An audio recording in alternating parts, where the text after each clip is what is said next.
The Frozen North, episode 93. Our top 5 games on the go.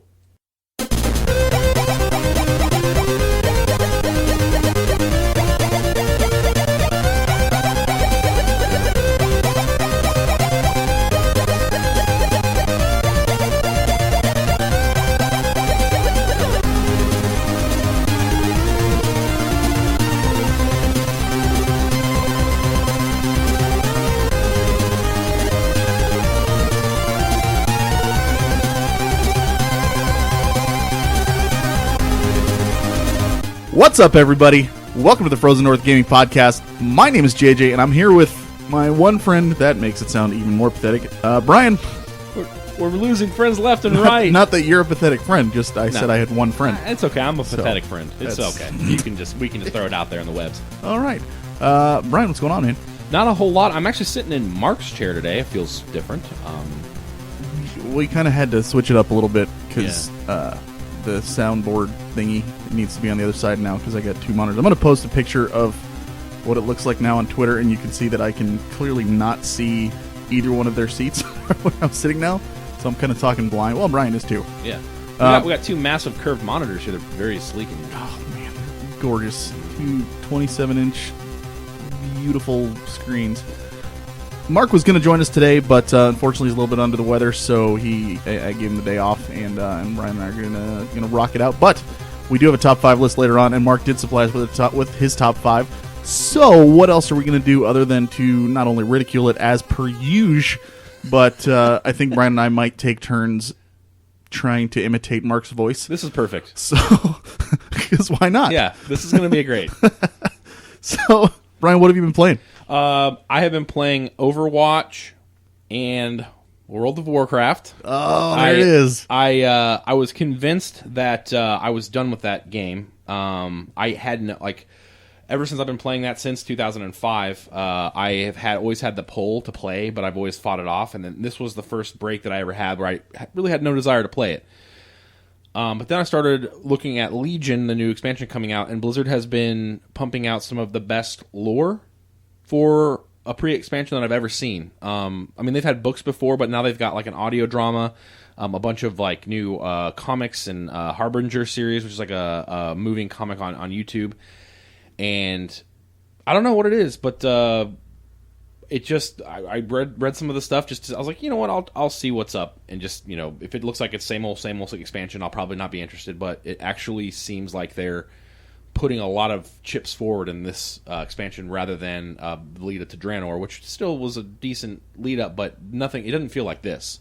Well, I think they kind of and I would say they realized this with Draenor when they first. Yeah. I think their intentions were good, but I think they're starting to kind of realize that the strongest part of this game is the story and the lore, and that's what I would be willing to bet. That's what probably most people really enjoy about it. Yeah, it's from the Warcraft 3, the game. You know what I mean? And even before that, Warcraft, that was. I mean, it was an RTS, but it was always known for having that little exposition storytelling. So, absolutely, a lot of fans. And so, I think they're just kind of pushing it one step further with this new one. It looks like, and you've always been a major wowhead when it comes to the storyline and everything. I'm a huge geek for the lore. I think they're making the right move when it comes to that, and which isn't to say there aren't people who play it just for the gameplay, because obviously Brandon does. Right. But even he admittedly loves the story. He's like, I don't play it for the story, but you ask him a question and he'll know the answer when it comes to the lore in that game. You got it.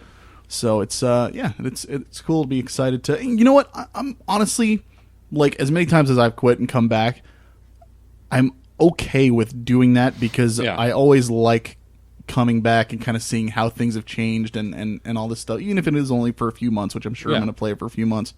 But it's I really like that. I agree. That pretty much it? Yeah, I mean, with the smattering of actually that is it. Since last I recorded, it's pretty much been Overwatch, and I'm trying to rack my brain. Overwatch and WoW, pretty much. No other smatterings? No, there's some smatters, mats. No, none. All right. I mean, me, Overwatch, same thing, and World of Warcraft as well. But I've also been playing I Am Setsuna, which I enjoy. I think I talked about it a little bit on the last show. And I got farther in Star Ocean as well. I think I'm actually very close to being at the end of that. And as short of a game as it is, The reviews I know are mediocre, but honestly, I think I might like it probably as my number 2, right behind the second one. I really like it starts off slow, but once you get to the middle and things start picking up and everything, I was telling you this the other day, like you had that moment in Till the End of Time where they're having that big battle, between these two medieval armies and whatnot, and then all of a sudden a spaceship comes flying in, Right. and they kind of just stopped it. Like, there wasn't much to it. It didn't get fleshed out or anything. It just kind of, like, fizzled out right there. It was like, whoa, you could have done so much more with that. This game did more with that. Good. Oh, man, they learned. So it was really, really, there were some really cool scenes that they had, and it was a very kind of similar situation, but it definitely, it wasn't just like one guy goes full-on Japanese anime and is like, my powers have been awakened, and everybody disappears or some crap. Right.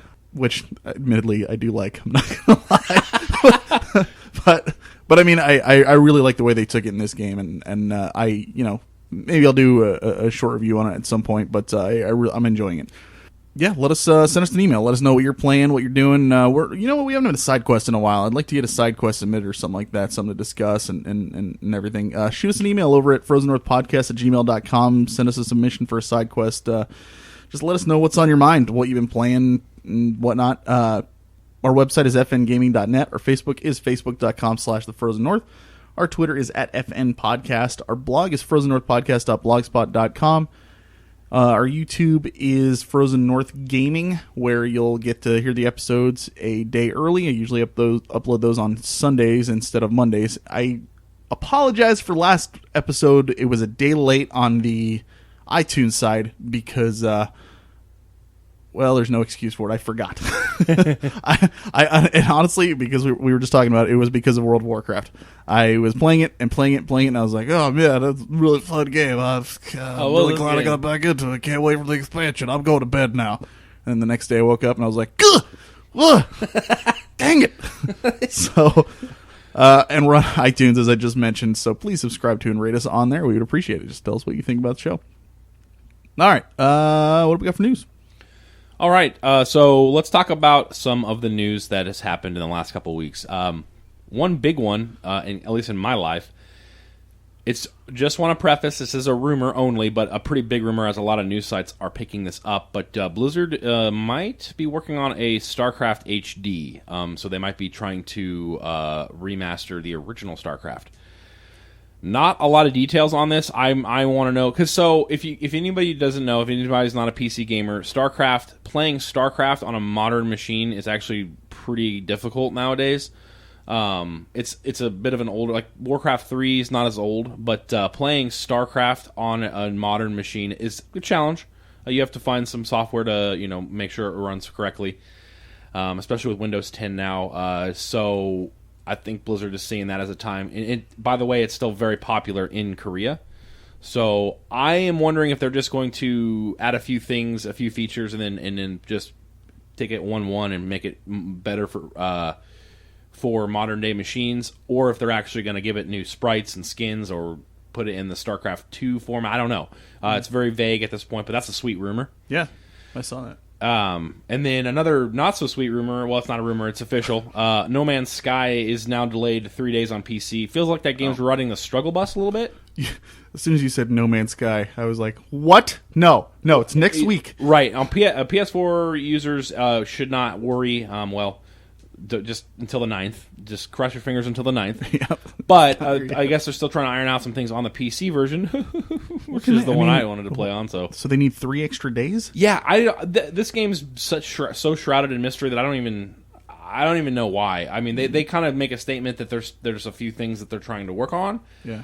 I don't know if it's the netcode or what is wrong with it, but they need 3 additional days to make sure it runs. That's fine. Whatever. 3 days is 3 days. But this game has been a bit of a weird one. Yeah. Have you seen any of the Twitch streamers? Yeah, and stuff? Yep. I mean, the game looks pretty much exactly how they've described it so far. I will say though, like just based on what I've seen so far, the music that's playing is so appropriate for the game itself. Like when you're flying through space and the stuff that's oh my gosh, it's so good. You really have to kind of just experience it for yourself. But yeah, there's a lot of people on Twitch kind of streaming their early access stuff. So go check it out. I'm really excited to play it still. Just FYI, I don't know why it's being delayed 3 days on the PC. That was weird. And then to shift back, I guess to Blizzard, we were just talking about Warcraft. Activision just hit a digital revenue of $1 billion. Holy crap! In a record quarter. So now that's not all Blizzard, but I'm going to say that's a huge chunk of Blizzard. I imagine so. Our next story in the same kind of vein, I think they were doing. Activision was doing their like quarterly, announcements and reports. Overwatch now boasts over 15 million players across worldwide servers. So another Blizzard game. Like, I wonder if other companies like just be like, can you tell me what you're doing? Because a game comes out and you're like really happy if you get like a couple million concurrent people, right? I remember when Blizzard's original goal for World of Warcraft was 1 million. That was a huge deal. Gaming's obviously grown since then, so 1 million may not be seen as a success, but 15 million for a new IP that just that's and Hearthstone broke over 20 million a while back, and then WoW's boasted over 15 million at one point. So it's like I don't know what Blizzard's doing, but they probably they think outside the box. Yeah, they are gamers. They're not just a bunch of businessmen who hire programmers to make a game. Yeah. They are like, what would we want to have fun with? But seeing game, I call Blizzard the hey, I like that genre. We'll go ahead and do it better. That's kind of what I mean. They were like, hey, we've never done a first person shooter before, but we really like this like Team Fortress type style game. Let's just do a better one, and they just do it. And I don't know, it's pretty weird to see that every time they come out with a game, it's. I mean, and I guess they scrap the games that they don't think are good, which is probably good on them. But yeah, that's a huge thing. So Activision is doing very healthily thanks to that acquisition a while back by Blizzard. Makes me cross my fingers for a Blizzard JRPG. Oh, what would it be called? What would a Blizzard JRPG be called? I don't think they could do it because they probably have to have some like name that made sense, and that's something you can't do. That's what I'm saying. Like Blizzard's names are like very. they're gonna make one, and it's gonna make sense, and the rest of the world is gonna go, "Oh my gosh, this innovation, Blizzard! How? How did you do this to a JRPG? Amazing." Yeah, that's a good point because I don't know. It's an improvement. So why did we think of this before? Wait, dang it! Their name actually invokes the style of the game. Anyway, that's a good thought. Blizzard, make a JRPG. Make a JRPG, or just make an RPG in general. Yeah, dude, they could make an awesome like Mass Effect type space exploration RPG. Maybe set in the StarCraft universe. Oh, that'd be so cool. Yeah. All right, so now we're going to talk about Xbox's the new One S. Actually, it shipped. People bought it and actually discovered it's more powerful. Really? Yeah, slightly, but confirmed. So Digital Foundry, which is a branch of Eurogamer, have a YouTube series, and they actually kind of dissected it and found out that it is actually more powerful than the original Xbox. So if you're thinking about jumping on board, or if you're wanting to upgrade, now's your chance. I know Xbox is coming out with their Project Neo or something. I don't remember. No, I think that's Scorpio. Scorpio, yeah. With it, which is like the HD or the 4K parentheses Xbox One, but the Xbox One S is slightly more powerful than the original Xbox One. So, interesting. Hey, have at it. It's a cheaper version, and you get a little bit more power. Bang for your buck. Bang for your buck. Bang for your buck. And then to go over to Sony, speaking of their consoles, they have now this is shipped numbers. Not sales, but they have now shipped 43.5 million PlayStation 4s.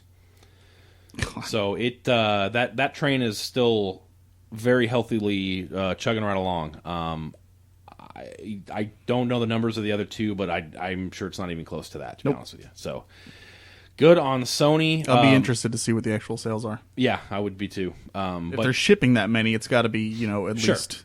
Well, and then people always say that's ship numbers. Well, typically ship numbers they're not, and it's not going to be as high as the ship numbers. But the amount of something someone has shipped is typically a good indication of how they're selling. Yeah, especially 4 years after launch, if they're shipping that many, it's because it's been selling well. Correct. And so that's so you can kind of infer that deductive You logic. don't sell 3 consoles and be like, oh god, we need 44 million more. Shoot, we got 4 people to buy this. I need 47,000 of these immediately. It's not going to work like that. Doesn't work like that. But anyway, that's your news, guys. And news it was, and news you are. News we all will be. And the news shall roll on. I don't know what's happening. I don't know either. I'm trying to think of a good outro, but that's just never coming to fruition. If you ever need a good outro, just sing. Just go like boop boop boop boop boop. Super high tech. Old school Frozen North joke there. Yeah, go back and listen to it. I'm not going to tell you what episode.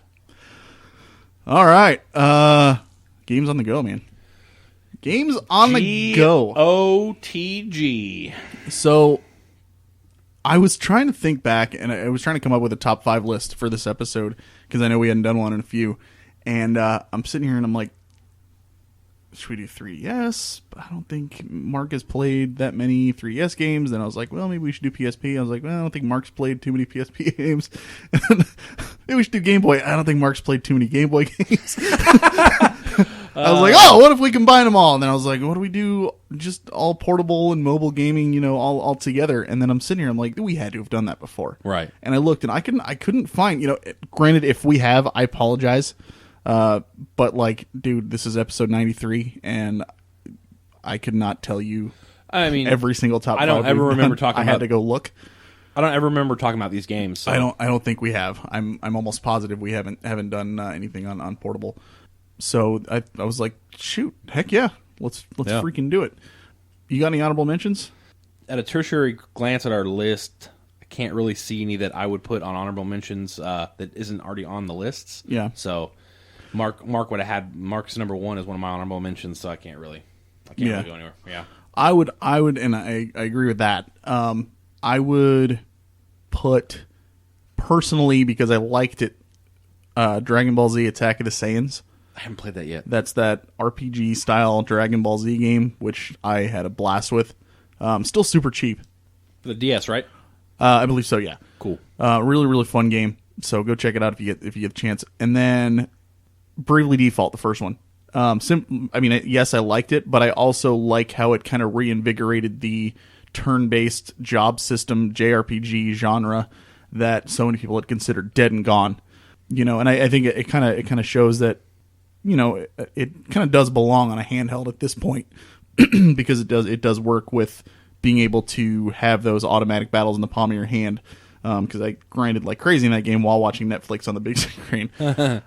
But just because of what it did, and it is a great game in its own right too. So, and I wouldn't say Bravely Default 2 just because it's pretty much the same game. And I did beat that, by the way. Okay. Over the past 2 weeks, and it was all right. Okay. It was okay. Decent. Let's freaking get into these top 5. Let's do this top 5. You know what? I'm gonna have Mark start us off. Okay. I will go ahead and take Mark's number 5 here. Okay. My number 5 is New Super Mario Brothers 2 because it's new. Like, you know, you go to a store, and if you want to buy some fruit, get yourself some apples. Are you going to buy the used apples? No, you're going to want to buy the new apples. So it's New Super Mario Brothers, and it's the number 2, which, you know, 2 is always higher than 1. So Mark is it's going. a step up in every way. Mark is going. What right now? That's not me. Mark, that was some valuable insight, and I appreciate your response. So Mark's number 5, New Super Mario Brothers 2. Thank you, Mark. I honestly can't give more commentary on it because I have not played it myself. I haven't either. So there we go. But his other games, I think we have played between the two of us. So my number 5 is the Fire Emblem Fates series. Recently came out, and there's 3 parts to it. I've played through one of them, Birthright, and I honestly loved it. Awakening. Fire Emblem Awakening is also, and that should actually have been an honorable mention, is a fantastic game, and honestly there's a lot more to it. I just like the simplicity of the Fire Emblem Fates series because it's a great introduction into the series, and I think it's a great one to start out with if you've never played any of them but you're curious about what the series is about. You can, you know, match your characters up, and they can form relationships based on their actions in combat, how close they are to each other. and then they can eventually have their own kids, which you then do side quests to go and rescue and bring into your party, and it's the replayability there is just crazy insane. And plus, you get to see different sides of the story because there are 3 different parts to it. So it's just a cool little game, and I can't wait to dive into the others at some point as well. So that's my number 5, Fire Emblem Fates. Ryan. My number 5 is a Gravity Rush for the PS Vita. It's a good little game.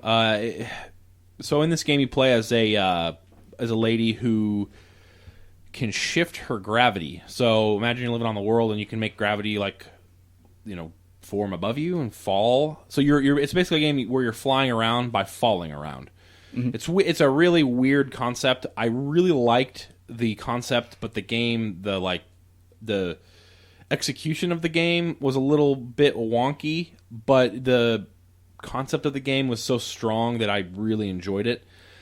It was just so imagine like you're Superman, right? But instead of like looking like you're flying, you look like you're falling just like across the sky. Like that's kind of how it felt. It was pretty interesting. The combat was all right. The story was very Japanese. I really couldn't follow it much. But the gameplay was there. The gameplay was really intuitive. And they used the touch screen pretty well. So I did enjoy that, and that is my number 5, Gravity Rush for the PS Vita. Solid. Mark, your number 4? My number 4 is The Legend of Zelda: A Link Between Worlds, but it should be higher on my list. I don't know why I put it at number 4. What? I really should have put this higher, but I like The Legend of Zelda: A Link Between Worlds. Brian, how high would you have put it on your list? Mark, I would have put it much higher. I don't know what you're doing. Okay. My number 4 is The Legend of Zelda: A Link Between Worlds. Thank you, Mark. That was, again, once very insightful. My number 4 is Phoenix Wright, Ace Attorney. But it shows up later on somebody else's list, so we will talk about it then. All right, my number 4 is Dissidia Final Fantasy. I played it on the PSP. It is for the PSP, I guess I should say. Here's a confession. I love the everything about Final Fantasy games, except for one thing, and I bet you can guess what it is. I don't like turn-based combat, but I love the art. I love the characters. I love the stories. I love the worlds. The only thing I never liked about Final Fantasy, and that's maybe why I like 13 a little better than a lot of people, because it felt more action-oriented than turn-based combat. But this game, Dissidia, is I would call what I like to call an arena fighter. If you've ever played games like Virtua On or Dragon Ball Z, Tenkaichi, where you're flying around a battlefield. That's a good comparison. Yeah, so that's kind of what this is, but you get to use Final Fantasy characters. And say what you will about Japanese storytelling, the flash and flare they put in the characters' moves, it's just something that I'll never not enjoy. I love just seeing like crazy like acrobatic and like spells and just like slashing swords. The Japanese do that better. I'll just admit it right here and now. But Dissidia is a way for me to kind of enjoy the stories of Final Fantasy, enjoy the characters without having to worry about grinding and doing the battling that I don't like in those games to get to the cool scenes. This is like entirely a cool scene. Mm-hmm. Playing with your favorite characters. Like some of the special moves they had were like just muy perfecto. Cool. Yeah. So Dissidia Final Fantasy for the PSP is my number 4. Solid. Mark, number 3. My number 3 is Pokemon Red and Blue, specifically Blue, because I like Blue. Oh, insightful. It's later on somebody else's list, so we'll talk about it then. Thank you, Mark. All right. My number 3 is the Final Fantasy Legends series. Honestly, these games really aren't that spectacular. This is because I just had so much fun with them growing up. I was, I became a fan of the series when 4 was out here, 2. Actually, 6 was out, 3 was out at the time as well on Super Nintendo. But 4 was the first one that I played. And played it, loved it. Then I played 3, 6, and obviously loved it. It's my favorite game of all time. And I was always like, this is great. This is awesome. I love being able to play it on my Super Nintendo and all that stuff. And I was in, I don't know if I'm showing my age here, probably, but Funko-Land, when it was still around. I remember going in there and seeing a boxed game called The Final Fantasy Legend. And I'm like, what the heck? What is this? So I took it and brought it home. And basically, it kind of mirrors Final Fantasy 1 in that you pick your own party, except you've got like mutants and robots and stuff that you can pick from as well. And you can choose male and female, and it's just a lot of customization there. And each kind of race would level up their own unique way. Like, I think some of them leveled up just through equipment, some of them leveled up just through fighting, and some of them leveled up just through items. It was kind of interesting that way. And then, with 2 and 3, they added a little more story and put some more kind of character development and that kind of stuff in there, and it evolved into its own little thing. And it's old school, first original Game Boy, just fun little RPGs to play. Not going to win any awards by any means, but I had a good time with them growing up. So that's my number 3, the Final Fantasy Legends series. Very good. Brian, number 3. My number 3 is Pokemon X and Y. I specifically played Y. It's really, be honest with you, my first Pokemon game I ever played from front to back. I do remember when the originals came out, and I do remember playing them, but I don't ever remember getting into them. I'm truthfully not super into Pokemon, but I do think that this game, Y in particular, really kind of made me see the merits of collecting them and evolving them and battling them. It was really fun, especially with friends and comparing Pokemon and stuff like that. So. As much as I can say, I can't say much about Pokemon because I haven't played much, but it was like a JRPG, but you collect monsters. Absolutely. Yep. So that's my number 3, Pokemon X and Y. Yeah, we had quite a bit of fun with that. We did. Okay, number 2s. Mark, what's your number 2, sir? Howdy, y'all! It's a little late for that. My number 2 is Phoenix Wright, Ace Attorney, but that's also JJ's. That's my number 4. Number 4. Yep, that's right, Mark. It is. I did good. What'd you think, JJ? Phoenix Wright Ace Attorney is it's you're not going to find a lot of replayability because once you play through it, you know how to solve all the puzzles and you know how to kind of do everything in the game. But it's such a fun thing to figure out your first time through. Like, if you've ever wanted, like, watch those lawyer shows on TV and stuff like that, and you're all like, oh, yeah, get him, when they get those gotcha moments and that kind of stuff. You can do that in this game here, but it's all with, Japanese style characters, and it's the stories are really interesting, and you're kind of looking for clues. You're not only are you a lawyer, you're also kind of a detective as well, because you're trying to solve these cases as they're being presented. And there's all these twists and turns, and it's just a fun little thing. And if you're into it, you can, instead of just pushing a button, you can scream "objection" at your Game Boy, and it'll count, as you objecting in the game, which is kind of cool. So it's I absolutely adore the game. Phoenix Wright Ace Attorney. Yeah, it's my number 4. Mark's number 2. It was really fun. It's really fun. It's really fun. Yep. Thank you, Mark. That's great. Okay. My number 2 is The Legend of Zelda: A Link Between Worlds, but it shows up later on somebody else's list. So we'll talk about it then. All right, my number 2 is God of War: The Chains of Olympus for the PSP. Boy, did the what's the name of the? I can't remember the name of the company who developed this game, but they really pushed the PSP's hardware on this one. It's God of War through and through. I mean, brutal death animations. It's it's not going to reinvent the wheel with God of War, but I love the story. It's one of the things I loved about it's weird. God of War is known for being that visceral action game, but I just love the world and the story. Yeah. And this one, the story, just a real quick elevator pitch of it is Helios, the god of the sun. He gets basically exiled from the sky and shoots down to the world, and you have to basically find him and help him stop I think Atlas is the one. Atlas is a Titan. If you haven't read up on your mythology, but really good story. You get to go through, meet some of the. He's the one that holds the world on his shoulders, right? Correct. Yep. Well, Zeus was like, now that I've defeated you, you are to hold the world up and for all eternity. He literally has the weight of the whole world on his shoulders. Correct. Like that's literally Atlas. Like if somebody was like, "Hey, Atlas, man, you gotta make that decision, man. You got the whole world on your shoulders." He'd be like, "Literally." Yes.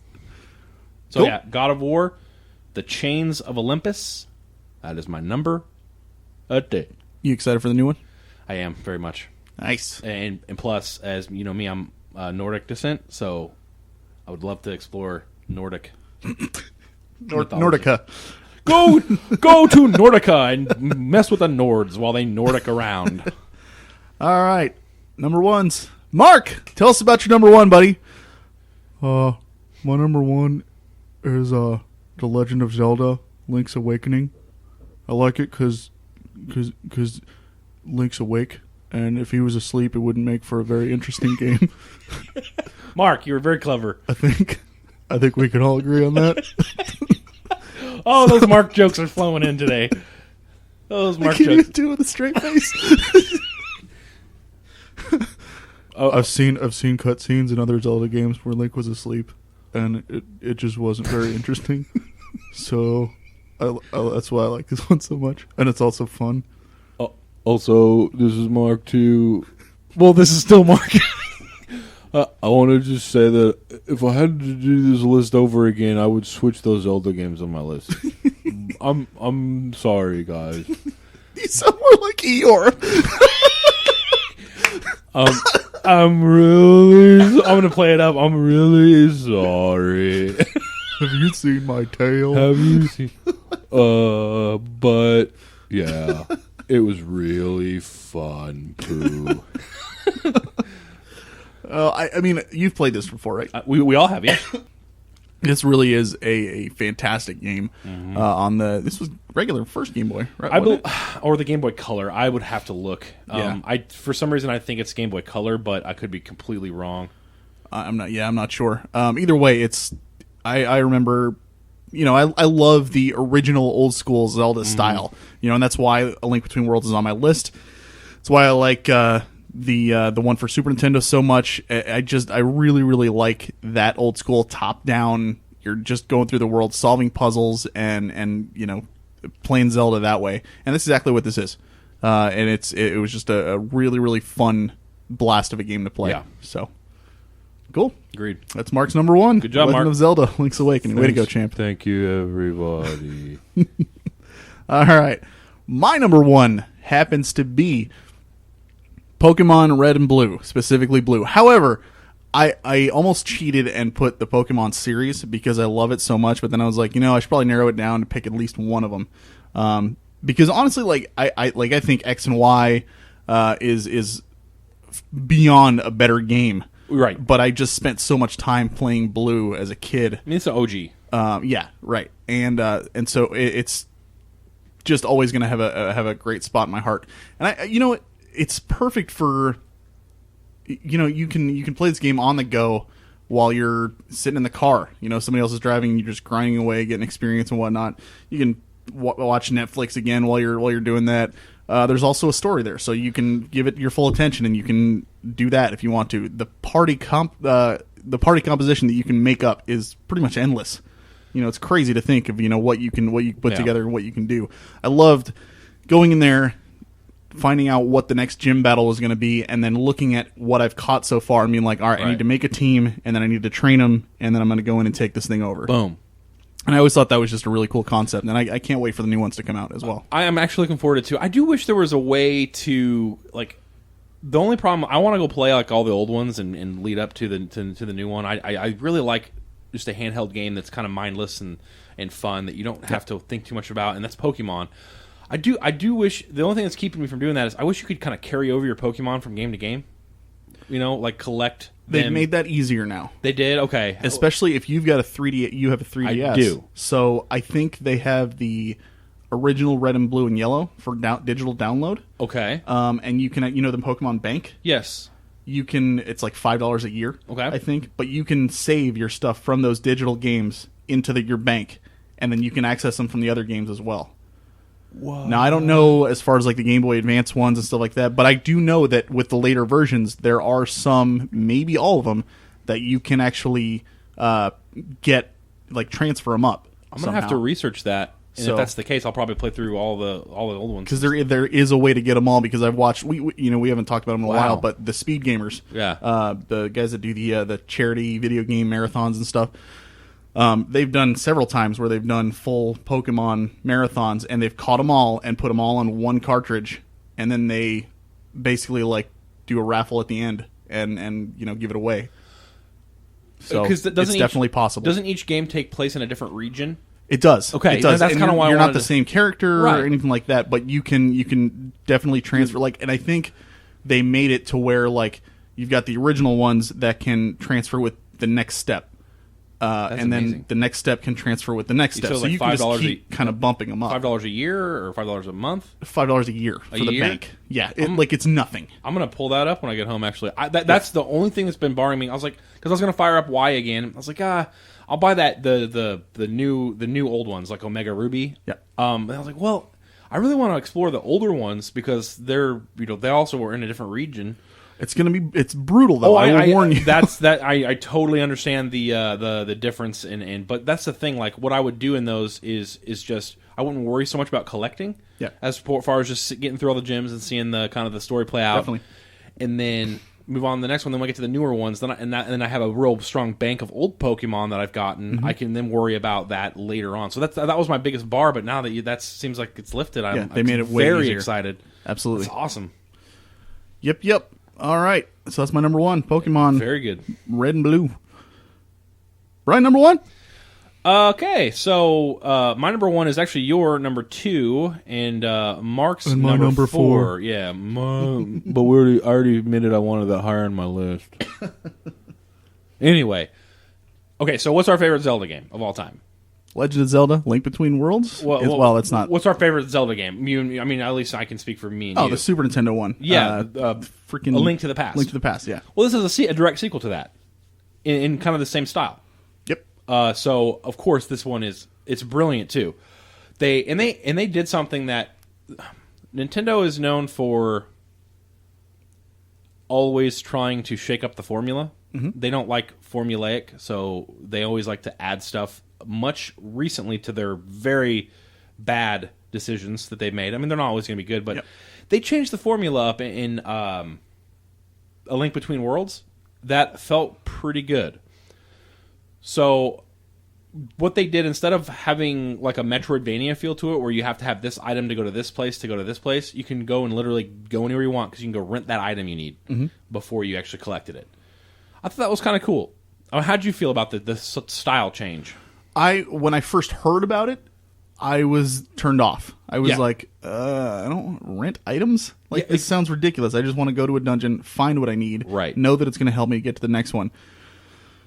But it's kind of it's another one of the situations where you don't know you want it until you actually get it. And then you get it and you're like, oh my gosh, this is so cool.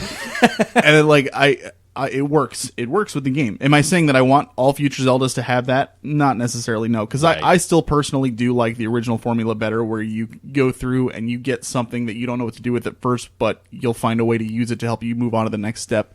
I enjoy that aspect and always have. But I'm so glad that they did it with this one and tried it out because, like I said, it works. It really does, because you've got a sense of freedom. You don't have to necessarily go to a specific dungeon right off the bat. Not everyone's pigeonholed in the same path. Exactly. You can be like, oh, I'm on this dungeon over here, and then your buddy's like, oh, I just finished that one. I'm actually on this one over here. And you can say like, oh, actually, I just did that one. So, and then you share ideas for how to beat him and whatnot. Yep. And I think it just really, really kind of almost gives it a... I hate using the term open world with Zelda, but if anything, this would probably be more open world than any of the other games that came before it. Yep. So I really, really, I thought it was a great, I did too, wonderful idea that they did that. This a must have in your Zelda collection for sure. Absolutely. If you have not tried it out, get yourself a 3DS, get A Link Between Worlds, and play it, because it's a treat for sure. And I think we did a review on it a while ago. We did. Yes, we did. We did. I couldn't tell you which episode, but it's but one of our previous. But we gushed about it then too. So fantastic game and highly recommended. Mark, you too? It was fun. Okay, thank you very much. Thank really you for appreciate that input, Mark. You're very good. Absolutely. Cool. Anything else? I think that's it for us. All right. Yeah, shorter episode. We got a cool one coming up next episode. I'm really excited for. So we'll get working on that here in 2 weeks. And we'll see you then. We'll have Mark back, and I think you're really going to enjoy what we've got planned. And then after that, I'm going to be in Europe, so Mark and Brian are going to do a show without me. Oh my! This will be the first time It'll be the first in the time. history of the Frozen North that we have ever done a podcast without JJ. This is going to be glorious. Yeah. So He's already like, I what are they know. going to say? it's like, I know what I've done in the past. Crap. All right. What goes around's all around, right? Hey, what comes down is over there. All right. Well, with that, I think this is the Frozen North signing off for episode number 93. Appreciate you tuning in and listening to us. Mark, say your goodbyes. Oh, bye. It was fun. Thank you very much. Really appreciate that, man. You done me proud. My name is JJ, My name is Brian. and as always, keep on gaming.